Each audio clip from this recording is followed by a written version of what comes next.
Hey there, grumpy old fart here. Um, this was brought to my attention the other day, and I felt I needed to address it. This happens in every edition of Dungeons and Dragons. Players want to play monsters instead of regular characters. I don't know why. When I started playing D&D years ago, the orcs and the trolls and the dragons, they were the bad guys. You fought them.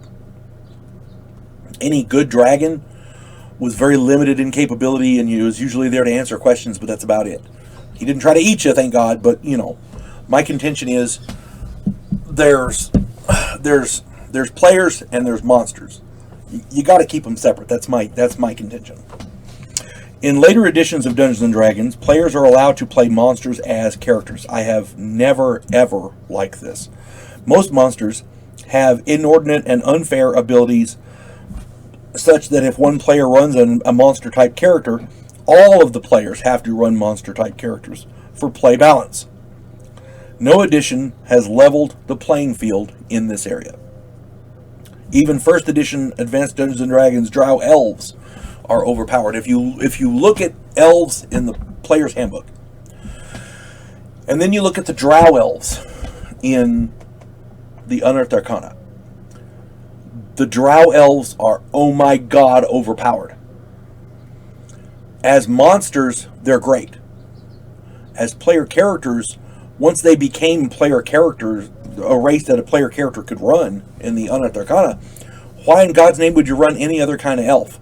They get so many different innate abilities, and they do have some minuses. Let's not mince words. They're vulnerable to light and like that, but it's not anything you can't easily get around. If you're traveling, as with the Drow in your group, travel at night, sleep during the day. It's safer. If you're on roads, it's safer. If your group all has infravision, traveling at night is not a problem. All your encounters will be at night. It negates that entire thing. My contention is what few minuses there are to Drow elves are easily fixable. They're easy to get around. Okay. About 20 years ago, I made the mistake of allowing a player to run a dragon in my Advanced Dungeons and Dragons game.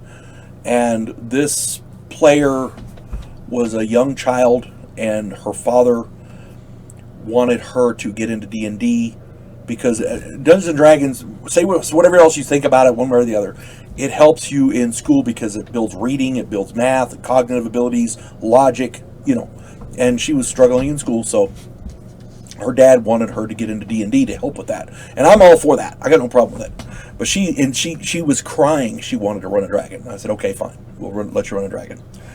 Her character was, oh my god, so powerful that any monsters which were suitable for the rest of the party, to face, were nothing more than snacks to her. She would just pick them up and eat them, and they couldn't do anything to her. Furthermore, any monster which could provide a challenge for her basically stomped the rest of the group into the ground with literally no effort. The rest of the group had no chance. Her character ruined the game and destroyed the campaign, and she didn't mean to.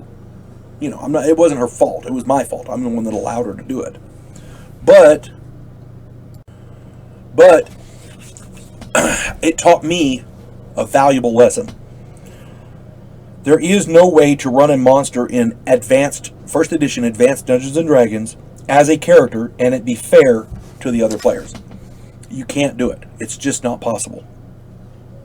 I guess theoretically, if everyone ran dragons, it might have been different, but nobody else wanted to run them. They were happy with the characters they had. It was an existing campaign, you see. What all this boils down to is that Advanced Dungeons and Dragons is a game where the PCs fight monsters and go on adventures to gain treasure and have fun. Advanced Dungeons and Dragons is a role-playing game. It has the flavor of Lord of the Rings. It has the logic of King Arthur. It has the playability of Beowulf. It's a brilliant game. It's got the flavor that the players like. Players get a thrill And by the way, in this game, a challenge is expected. If you're not being challenged, what's the point? You get bored, you know. Players get a thrill from running normal people, humans, elves, dwarves, gnomes, etc. Normal people, and defeating the monsters. That's the challenge. People who want to run monsters and are in these games generally are not good role players, but rather are what I call power players. They want to overpower everything they run across. Now, if you have a character, you want to make that character as capable as possible. But if there's no challenge, there's no fun. That's the whole point. If you're running something that nothing in the game can challenge, you're going to get bored pretty damn quick. That's all I'm saying. If you're going to allow players to run characters out of the monster manuals and the Fiend Folio, I would seriously, first off, don't do it. That's my advice. But if your players are determined to do it and you want to allow them to do it, you want to limit the choices to humanoids that can be toned down so that they don't overpower your villains.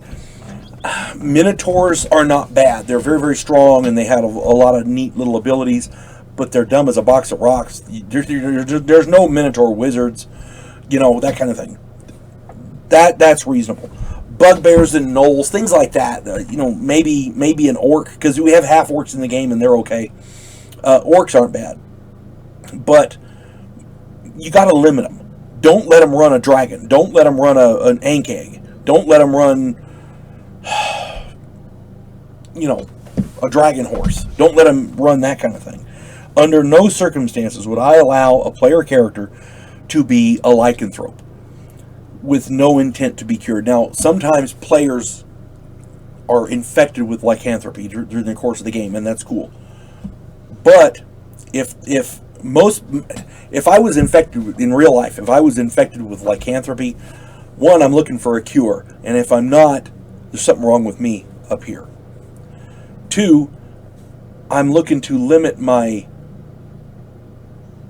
danger to the group. If I'm not, there's something wrong with me up here. If I can't do either of those, yeah, the suicide is a viable way out.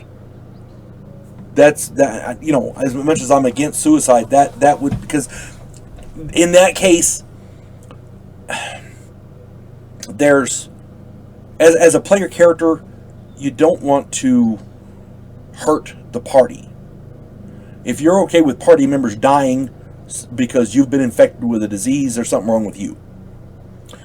The other thing I would never ever allow them to be is undead. If they become a vampire, yeah, it's time to get rid of them. If they become a zombie, they're beyond saving. If they're, you know, blah blah blah blah. There's things. There's certain things that you don't come back from. You don't want to let them be a giant because giants are overpowered. You don't want them to be. You want them to be able to travel with a group. You want them to be able to. You want the whatever challenges the players, you want to be able to challenge them. You see what I'm saying? You want to keep them about the same power level, per se. Now, having nice, neat little abilities is great. Minotaur, for example, that headbutt. Minotaur barbarians are wonderful. But they can't be wizards. They're very limited. They have a short lifespan. You see what I'm saying? They have inherent weaknesses.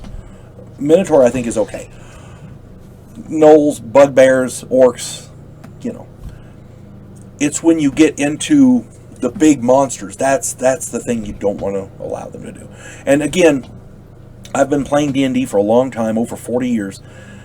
I've been running it since 1979, 1980, and I'm not saying this is how you have to do it. I'm saying this is my advice, because I've been doing it a long time, and I'm going to save you some heartache.